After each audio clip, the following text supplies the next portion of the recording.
Hi, everybody. Welcome to this self-check 3.4 exercise. For this video, we're going to focus on question 3, point of elasticity. So let's go ahead and read through the question. For the particular commodity, the demand function is Q equals 150,000 over P. And we want to find the point of elasticity when P equals 2. Okay, so first thing we got to do, right, in order to find that epsilon.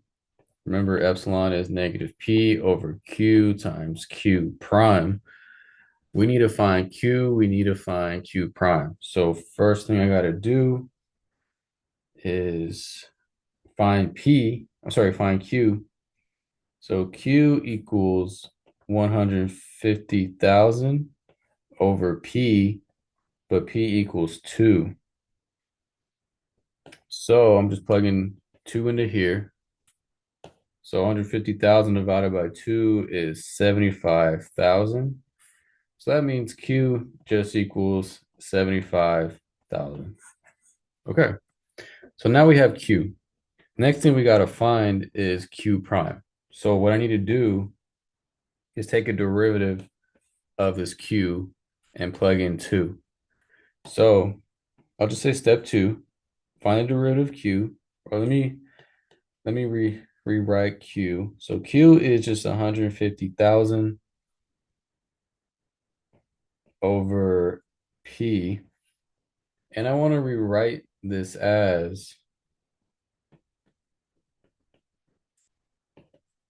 Q equals 150,000 P to the negative 1, right? So I can use a power rule. I need to bring this guy up, and that would make it P to the negative 1. Imagine there's to the first power, there's like an invisible 1 there. Bring it up to the negative 1. So now I can apply the power rule when I take the derivative of this. So Q prime now is going to be negative 150,000 P to the negative 2. And I still need to plug in this P equals 2. So let me go ahead and rewrite this so I can plug that in. So I need to bring this guy back down. So I'm going to say Q prime equals negative 150,000 over P squared.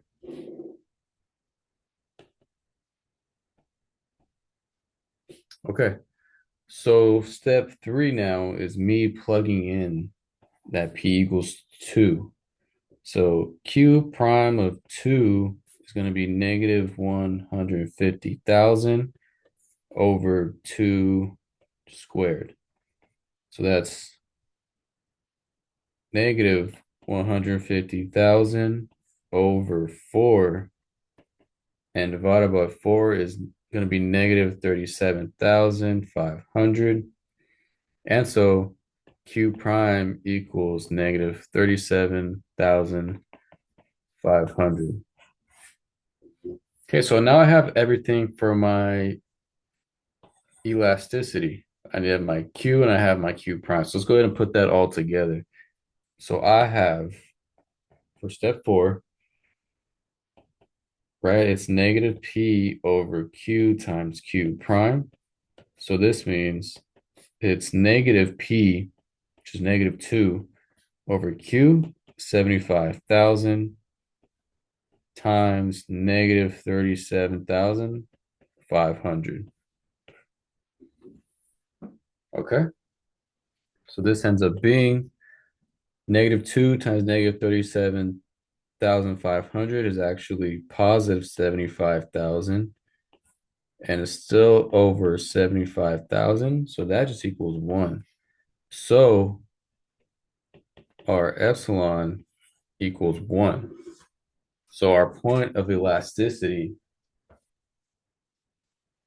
is going to be 1. Okay, so what does that mean, right? Is the demand elastic, inelastic, or unit elastic? So remember, elastic is when epsilon is greater than 1. Inelastic is when it's less than 1. And unit elastic is equal to 1. So here, what we'll say is since our elasticity is equal to 1, the demand is unit elastic. Okay, great. Now, part C. If the price of the product is increased by 1%, what's going to happen to the company's revenue? Is it going to increase? Is it going to decrease? Is it going to stay the same? So recall that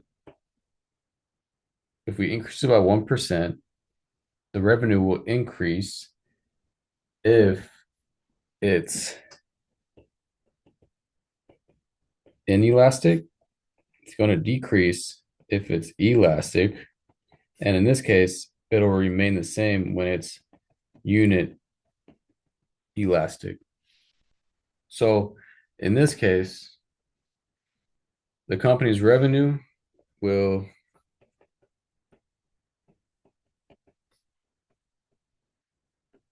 remain the same.